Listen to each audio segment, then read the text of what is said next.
Okay, very excited to have this conversation with Katie Bruner, who is the managing partner at SkyView, is an absolute authority in enabling financial professionals to make very wise acquisitions, and among her many talents, how to fund those acquisitions.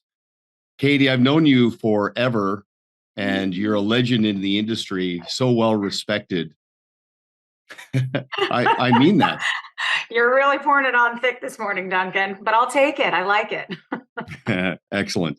So we're going to have a conversation, and draw some information from your resources and ours and put together an acquisition checklist. And it'll actually go beyond that because anybody who's thinking about acquiring a business or even selling a business or just how to cross the Rubicon from organic growth to scalable growth in whatever form that takes on for the individual advisor. We're going to get into some content here in this chat, and then we're going to make some deeper dive resources available so that nobody's left to their own devices to figure things out or try to reinvent the wheel. So first of all, right up front, thank you for joining us. I know you're very busy. You come to us from California, but your office is in Minnesota. How's that accent coming? Are you developing the Minnesota accent? It's not coming along very well, let me tell you. I'm a California girl through and through, born and raised here, so I'm not sure you can kick that out of me. Yeah, fair enough. I just love I Michigan, Minnesota, and some of those bordering states are as close to Canada spiritually and physically as it'll ever get. Hockey, of course, but just Of course. quality people, right? Yes, it's great. I love visiting Minnesota, and it's a wonderful place to be. It's a fun place to have our office, and it's a great urban atmosphere. But not really wanting to live there in January and February. Yeah. Yeah. You must have loved when Zoom came along and you're like, oh, okay, this works. This works. I can see through your French doors there what looks to be a pretty awesome Zen setting back there. So I'm assuming a couple of conference calls have happened out there. Maybe one or two. Okay, so you and I met, uh, I think you were saying 17 years ago, 2005, and you were wholesaling. And I think if I remember correctly, you pointed out that you liked our philosophy and our approach because it was trying to prompt financial professionals to look beyond their technical ability, not just as wealth managers, but as business owners and CEOs. So is that what really resonated with you early on? Absolutely. Duncan, 15, 17 years ago when we met, I don't think financial planners had the mindset of being business owners. They would show up at their office, they would work with their clients, they'd show their clients their portfolios, their performance, hey, how am I doing? And that was really the extent of their discussions. This whole concept of holistic financial planning and building an actual enterprise around what they were doing was really non-existent, and you and your process and philosophy really brought that to the forefront of the conversation, which was really unique at the time. And I think that you guys have also evolved to still remain unique in what your offering is for advisors. And it's been really fun to work with some of your advisors and actually see how it's implemented and how it impacts the bottom line of the businesses and the enterprises that they're building. It's interesting. I'm having a bit of a flashback because way back when, like I was telling financial professionals, like it's not a book of business, it's a business. And, like don't call your assistant a sales assistant. He or she is a client service associate. Like Mhm. the words matter and the positioning matters. And, you fast forward to today, you've maintained many great relationships in the business. And I often talk to people who I've known going way back when, and I look at them today versus where they were when I met with them. And I love to remind them, I said, look at what you've done. I mean, you've taken your business and it's 10 times what it was 15 years ago. And in those 15 years, it's not as if you all of a sudden became a better financial professional. Like, you've always been good. But the decision they make is that I'm not going to rest on my core competency. I'm going to build on it and focus more on the client experience, focus more on being process driven to create consistency. And of course, all of that contributes to intellectual property and enterprise value. So you must be having a great time, because I know you have an entrepreneurial mindset as well, but now you get to work with entrepreneurs who are focusing on how they can maximize on their life's work and how they can unlock another level of productivity, efficiency, and value. So I'm assuming you're having a great time in your role.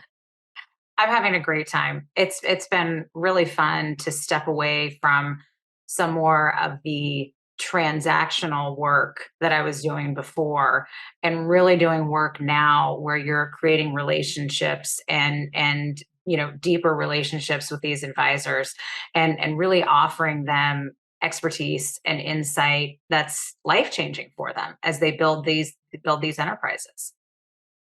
And to that point, it's not just that it's directional instead of transactional, but it's also your value now, along with your team, is experiential. You're crowdsourcing so many proven strategies that you can't develop in a simulator. They're not theoretical, they're real. And you actually pointed something out to me last time we talked, which was to me quite profound. Because you know how everybody says there's more buyers than sellers. And to me, that's just an opportunity to create professional contrast. But I think if I remember correctly, the point you made to me is, a lot of people think, okay, there's 50 buyers for every seller. But you pointed out there's really, I think, only 5 or 6 or 7 qualified buyers. So It's a that's a huge distinction. It's a really important distinction. There's different numbers that are thrown out from various sources in the industry. The one thing that I would say is we just know there are a lot of buyers for every seller, or a lot of advisors that think that they are buyers and are able to do these transactions. When it comes down to it, though, when we actually vet out those buyers that are qualified to make the transaction, and not just financially qualified, but have the platform and the process and the technology to absorb these businesses, the number becomes exponentially smaller. I'll give you a good example, Duncan. We have a marketplace called the Advisory Practice Board of Exchange, and when we list a practice on there, we get anywhere from probably 40 to 60, even upwards of 70 indications of interest of buyers that want to buy the practice. And they say, oh, this looks great and I want to buy it. We spend a very large amount of time vetting all these buyers. And one of the reasons why we landed on that smaller number is because we know from doing our own due diligence that number shrinks down significantly to around about a half a dozen, maybe on the high end, 10 or so buyers that are really qualified to purchase those practices. So we've seen it in reality through this exchange that we have, and so we know that to be the case. It's a lot of advisors want to be buyers, but they're simply not prepared, or they're not ready, or they're not in the right position. And just so that I'm clear, what is that exchange called again? That's like a marketplace, like a listing board? It's a neutral marketplace. It's called the Advisory Practice Board of Exchange, or as we fondly call it, APBO. And it's a neutral marketplace where sellers can list their practices. But it's different. It has some unique nuances to it that differentiate it from other quote unquote listing boards.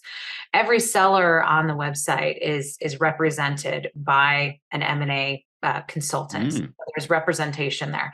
Also, buyers can indicate interest in sellers, but they cannot contact the sellers. The seller is in control and gets to decide with the help of their M&A consultant, and after a vetting process, they decide which buyers they want to talk to. So it remains for a seller. It gives them a high level of confidentiality that they're not going to be bombarded with buyers who aren't qualified and aren't able to buy their practice. However, it gives them a list of buyers that we can vet and go through due diligence on, and then decide who the seller wants to talk to. So it's a much more stringent process to go through, so that sellers aren't wasting their time with buyers that really ultimately can't acquire their practice.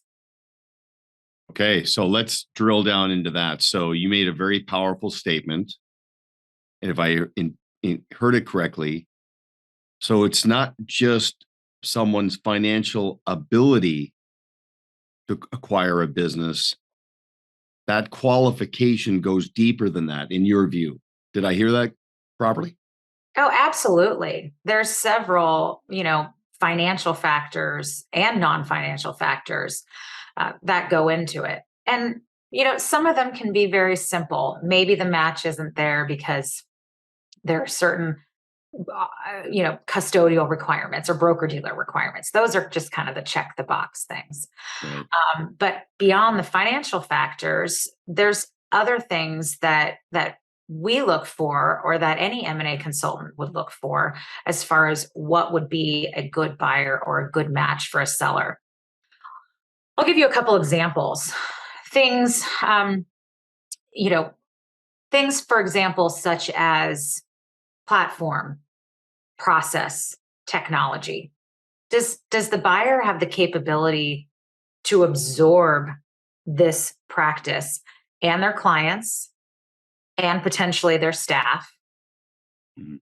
And do they have the process and the team in place to make that integration as seamless as possible, not only for the clients, but also for the team that could potentially remain and the staff that could remain?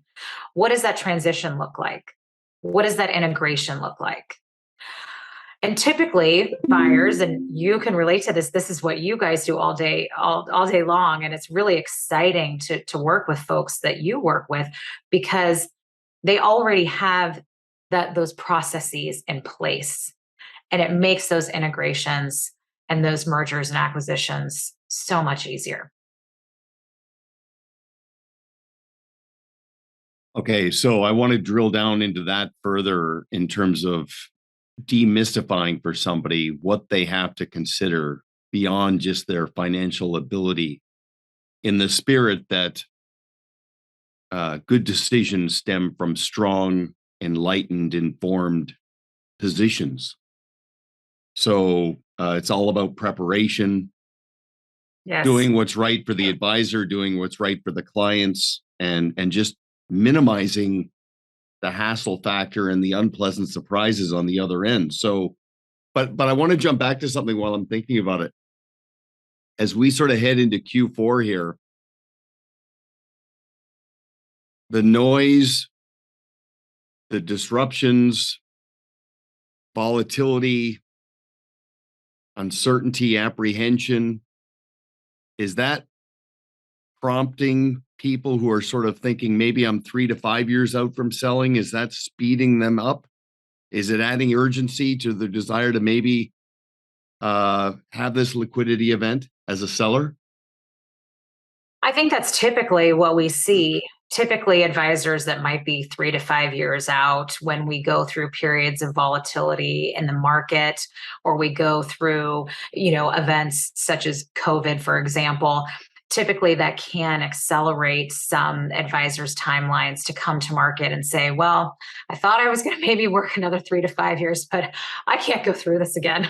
I can't make those calls to my clients again to, explain what's going on in the market and play defense like that anymore. So, quite oftentimes, that does accelerate bringing sellers to market. I'll say from our end, we certainly haven't seen any slowdown of M&A activity this year. It's stabilized a little bit in the first quarter, but we're still on pace to see some record M&A activity this year.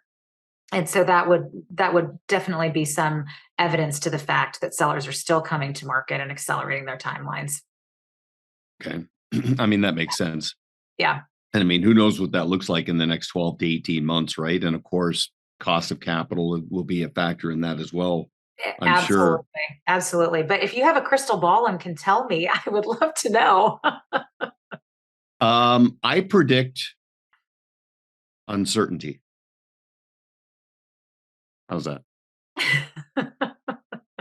Well, and here's what's interesting to me, because all of these external forces are so revealing. And I can have on the same day two polar opposite conversations with advisors who both have a business of, let's say, $300 million AUM. One would say, I'm having the time of my life. It's so fulfilling, so rewarding, never been busier. The fish are jumping in the boat. This is why I became a financial advisor, is to help people see past the apprehension and the noise.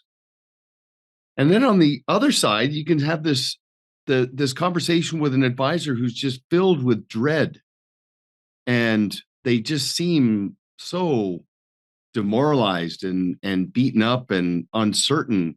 And I think a big part of it has to do with, like, is this your calling? Is this a big part of your purpose? Or is it a job? I think that's what volatility reveals, among other things. I agree. I would agree with that. I mean, you have advisors out there, and one is not bad or good, but you have advisors out there that are really in it for a lifestyle practice. And then you have advisors out there that are building a business and building an enterprise. I think one of the biggest differences as we go through volatility is, do you have a process and a platform, and have you built a business founded on process that will take you through good times and bad times, no matter what the market's doing? I think the advisors that are more comfortable going through volatile markets are advisors that have a process, a team, and a platform in place that gives them the comfort of knowing that they can get through that volatility much easier. And I think that's what you're helping advisors build and recognize. Yeah, I completely agree. And just being enlightened, like that old chestnut that says, calm seas never produced a skilled sailor, right? I mean, we had a really nice run, a few hiccups here and there, but the last 12 or 13 years was, I mean, you look at the charts, it's like, wow, that was actually not too bad. But now here we are. So, I think okay, with volatility, though, Duncan, with volatility, the other thing that you get is you get a lot of clients that are moving. So my guess is that advisor that you were talking to, who was having a lot of fun saying, this is a good time for me, is probably picking up some good business during this time as well. There's, volatility brings movement with clients, and there are advisors out there where if they have the right team and the right process in place, they're picking those clients up. absolutely. And it sparks conversations, right? Between a client and a friend or a family member, where there's so many things swirling around that create this referable moment where a friend says, I've been tolerating my financial advisor for the last couple of years. I just never got around to making a move. But now, he's kind of hiding, not returning my calls as quickly as he should. And so are you happy with your financial advisor? Like, it just creates these opportunities. So again, very revealing. But yeah, Yes. exactly. And if they're having those conversations with somebody who is happy with their financial advisor and is, an advocate of their advisor, they're going to say, let me talk to that person. I want to talk to that person. It's so the conversation, you're right. It creates that conversation, and that conversation can be very meaningful for certain advisors to grow their And business. those with the sense of purpose, they position that as a value-added service they're providing to the client, not pitching it as a opportunistic idea in terms of, hey, help me grow my business. Right. They're not pitching it as a favor they're asking of someone. They're positioning it as a service they're providing for someone because they love what they do. So with that, let's get to the checklist. Let's talk about some of the things that a buyer needs to get way out in front of to be really qualified from a position of strength beyond just the financial aspect, but just panoramically. What are some of the things that come to mind that give someone the credibility and the predisposition and a position of strength? So the first thing that I would say, Duncan, is, we were talking earlier about the large number of buyers that, are purportedly out there for every seller. Qualified buyers win deals. It's a fact. Say that So the again. first, qualified buyers win deals. And what I mean by that, one of the first things that a buyer should do is they should really know their purchasing power. And what I Mhm. mean by that is we have a platform that advisors can use. It's on the Advisory Practice Board of Exchange. It's called Purchasing Power. But what it does is it helps a buyer understand how ready they are to acquire from a credit worthiness perspective. It's really important that an advisor understands how much financing their business can qualify for. I'll give you an example. We'll talk to advisors, who may have, let's just call it 100 million in assets. And they'll come to us and they'll say, I need $10 million in financing to buy a $400 million book of business. And we're going, okay, that's not going to work. So it's really important that these advisors are going after the right acquisition targets, the right size acquisition targets.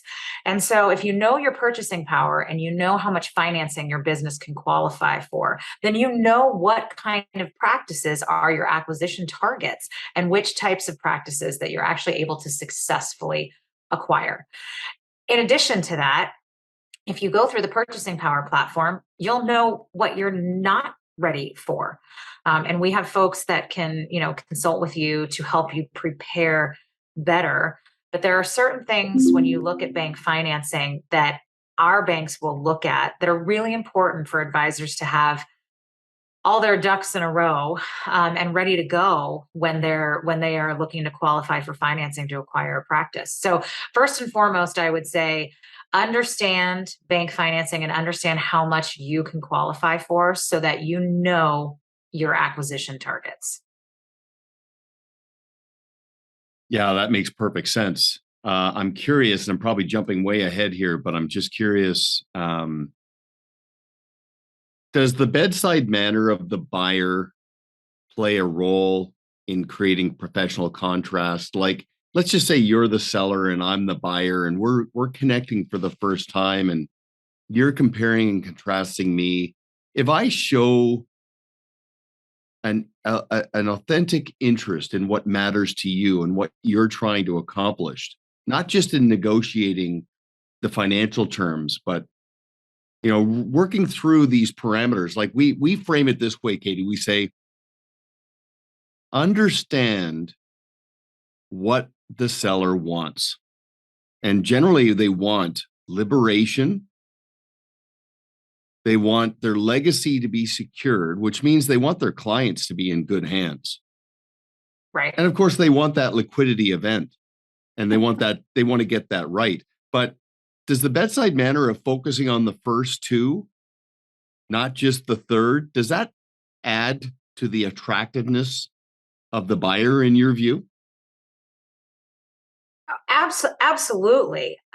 I do think they're all three connected, though, because in some sense, imagine, you have to make sure that you can like someone a lot and they can understand what you want. And if those two pieces are there, That's fantastic, and that would put a buyer in a really good position to acquire practice.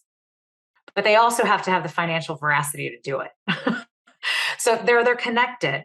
But what I will say, Duncan, one of the most important things is buyers really do need to listen. Listen to sellers and listen to what's important to them. Many buyers will come in and they'll say, I've got this to offer, I've got this to offer, and it's what they have and what they have. But if they don't really understand what a seller's goals and objectives are, then it doesn't necessarily put them in the best position to be acquiring that practice.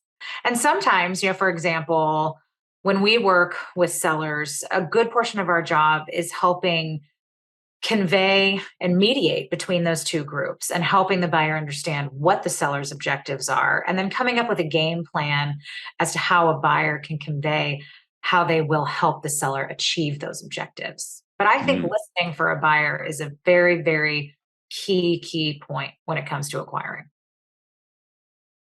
And with that, so if I look at the cycle, so there's intent, that's the fit process. Are our interests aligned? So there's intent.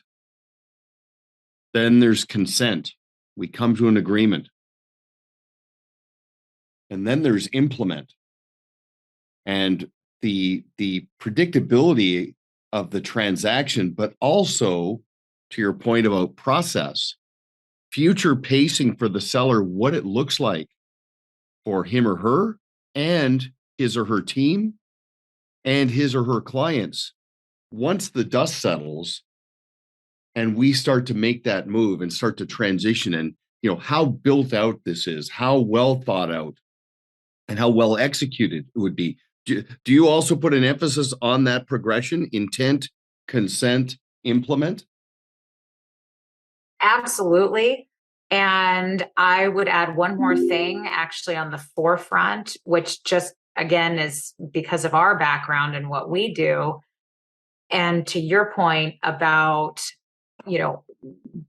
listening to the seller and understanding their objectives and all those points, we look at the financing aspect actually on the front end, not the back end. So we'll look at that first and foremost so that sellers are not speaking to any buyers, or not getting introduced to any buyers, or not quote unquote falling in love with any buyers who can't financially buy the practice or acquire the practice.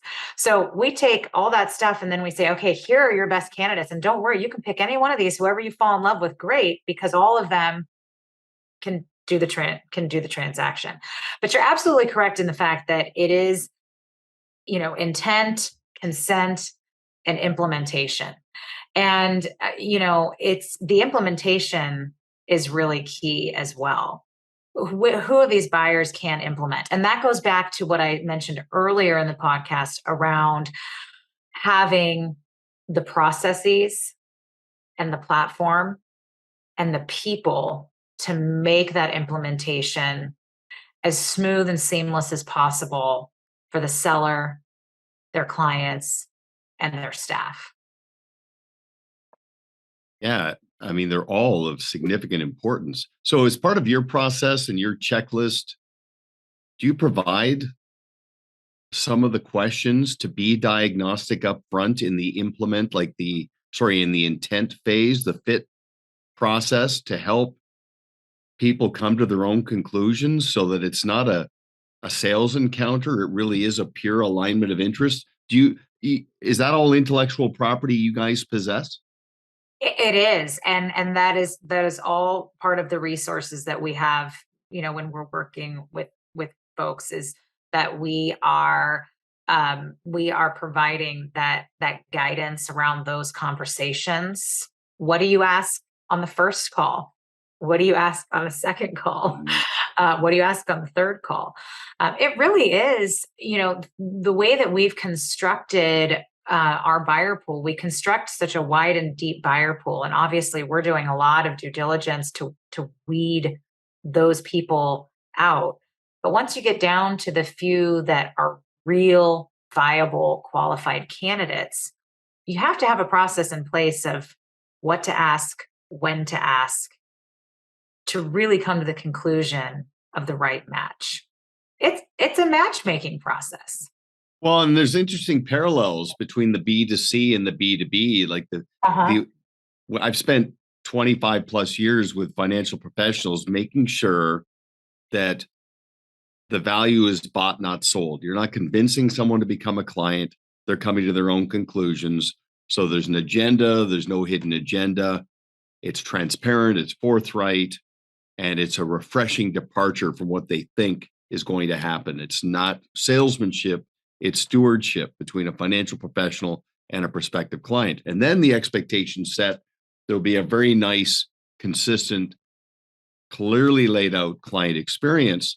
Well, you're basically describing the same thing on a B2B between an advisor and somebody who's thinking about this emotional decision, not to mention practical, around selling their life's work. So, uh, just being able to convey to somebody that, look, we're not going to wing it. We've got a process in Right. place. It's all built out, and we're going to put a big emphasis on what matters to you and what you're trying to accomplish.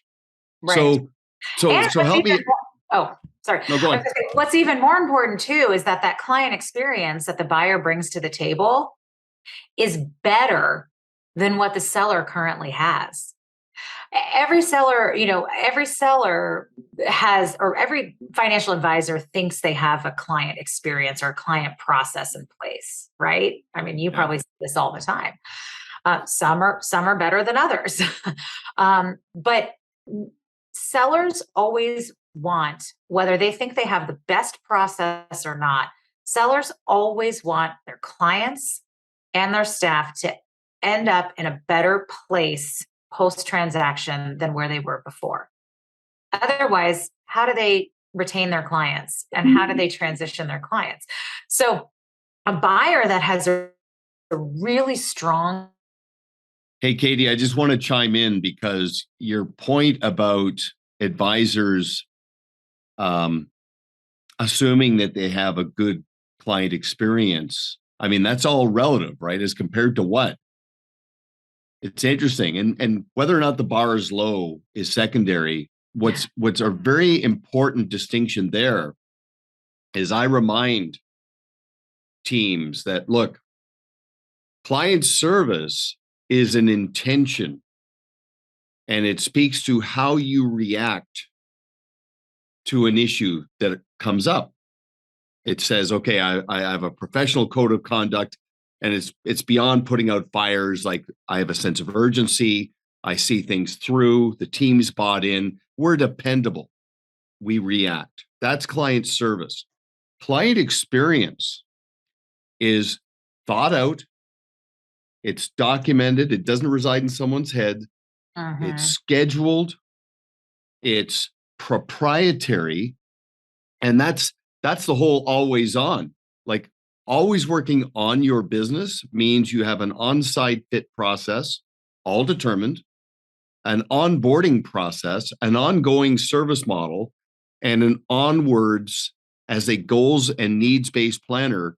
You pay tribute to events that occur in your client's life, and all of that is client facing, and it's proprietary, and it actually adds to the enterprise value because it is a process. So that's a big distinction. And uh, like, your purchasing power solution, does it take into consideration some of those aspects of best practices, client experience, and intellectual properties? Does that factor some of that into the mix?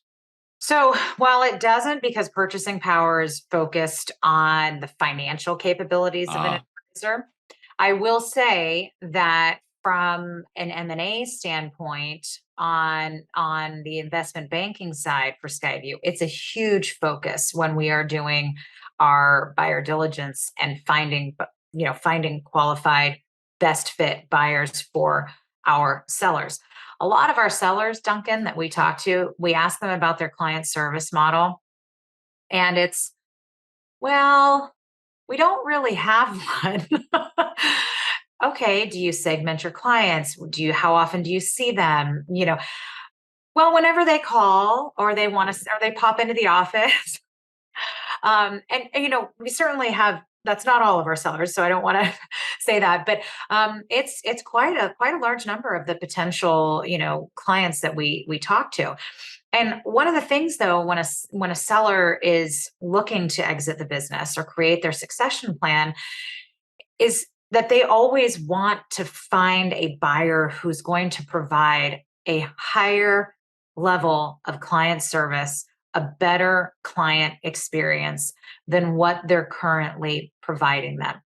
That conversation when they transition and tell their clients, I've created a succession plan and this is who I'm merging with, or this is going to be my new partner, goes so much better. Retention is higher, clients are happier when they can say, you are going to get all of this, and this is going to be your experience going forward.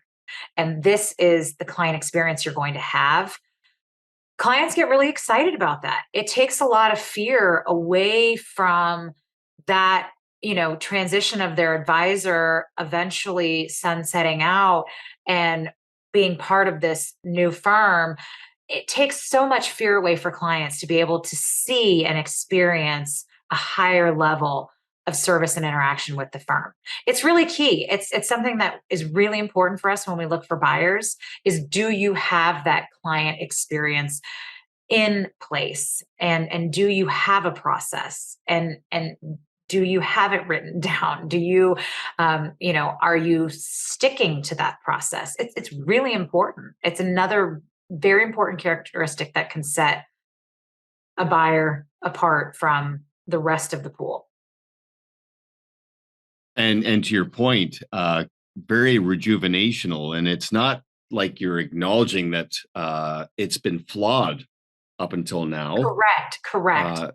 But what's interesting about your points there is that I love working with teams on the messaging, the client facing messaging, the positioning.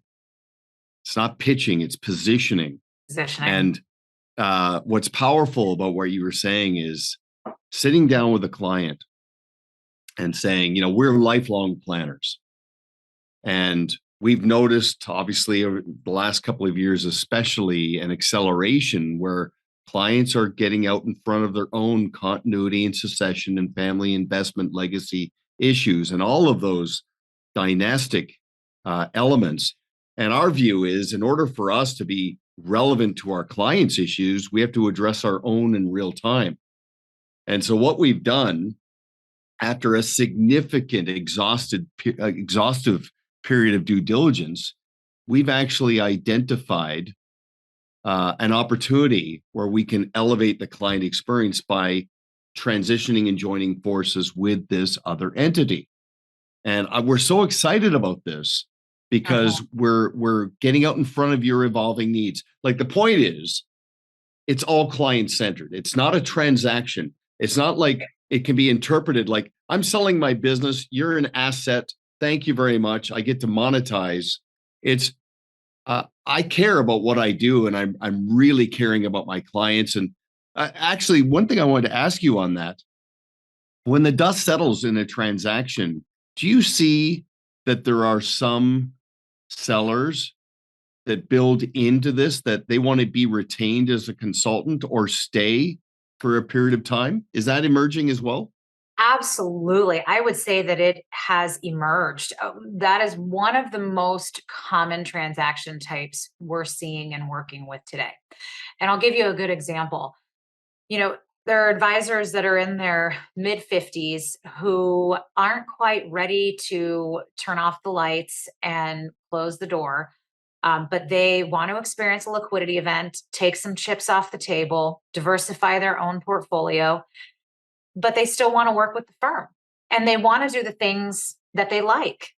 They might be a rainmaker and they really want to go out and Mhm. bring in new business and do business development.